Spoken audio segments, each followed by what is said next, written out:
ఇంటికి పెద్ద దిక్కు జీవిడిచిపోతే ఎంత ధైర్యంగా ఉన్నోళ్ళకైనా దుఃఖం తన్నుకొస్తది.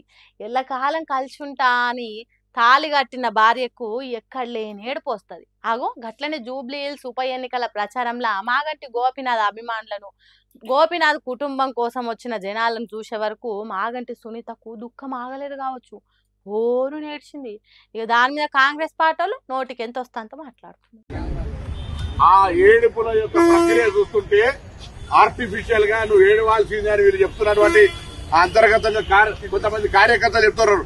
అమ్మ నువ్వు ప్రతి డ్యాన్స్ ఏడవాలని ఆమె చెప్తుంటే కృత్రిమ ఏడుపు అనేటువంటిది మంచిది కాదు. ఆ సోదరి పట్ల మాకు సానుభూతి ఉన్నా, రాజకీయాలు సానుభూతి వేరు. చూసిండ్రా మంత్రి పొన్నం ప్రభాకర్ కు సునీత ఏడుపు డ్రామా తిరగా అనిపించిందట. కావాలనే కొందరు బీఆర్ఎస్ పార్టీలు ఏడవాలని చెప్తున్నారట. రాజకీయాలు వేరు ఏడుపులు వేరు అని దాన్ని దీన్ని ఒక తిరగని చూడొద్దు అంటున్నాడు. అట్లనే ఇంకో మంత్రి తుమ్మల నాగేశ్వరరావు మాట్లాడుకుంటా ఒక ఆడ కూతురు కన్యలను కూడా వాళ్ళు వదిలిపెట్టేటట్లు లేరు. వాటి ద్వారా కూడా మళ్ళీ అధికారం పొంది ఈ రాష్ట్రాన్ని గతంలో దోచుకున్నటువంటి తీరుగానే మళ్ళీ దోచుకోవటానికి ప్రయత్నం చేస్తున్నారు. ఇక దీని మీద బీఆర్ఎస్ పార్టీలకు ఫుల్ బీపీ పెరిగింది. ఒక ఆడబిడ్డ కన్నీళ్ళు పెట్టుకుంటుంటే దాన్ని కూడా రాజకీయం చేస్తారా? గివేం పాలిటిక్స్ అన్నట్టు పటపట పండ్లు కొరికినంత పని చేసిండ్రు.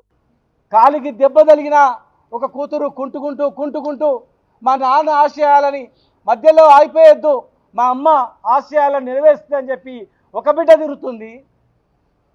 కుడి పక్క కొడుకు, ఒక పక్క బిడ్డ తల్లిని ఓదార్స్తుంటే ఆ ఓదార్చే ఏడుపుని నువ్వు యాక్షన్ అంటే ఆమె చనిపోయినప్పుడు ఎంత బాధపడ్డదో ఇవాళ నువ్వు అంటే ఆమెకు అంతకన్నా బాధతో కుమిలిపోతా ఉంది.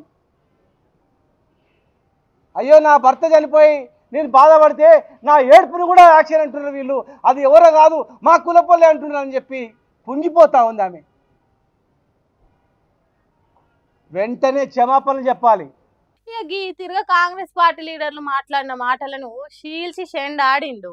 కాంగ్రెస్ మంత్రులు ఇట్లుంటే పార్టీ క్యాండిడేట్ నవీన్ యాదవ్ చూడు ఎట్లా మాట్లాడింది. ఎలక్షన్స్ అనేది 5 సంవత్సరాలకు ఒకసారి వస్తుంది, కానీ ఇది 2 సంవత్సరాలకు వచ్చిందంటే ఇది దైవ నిర్ణయం.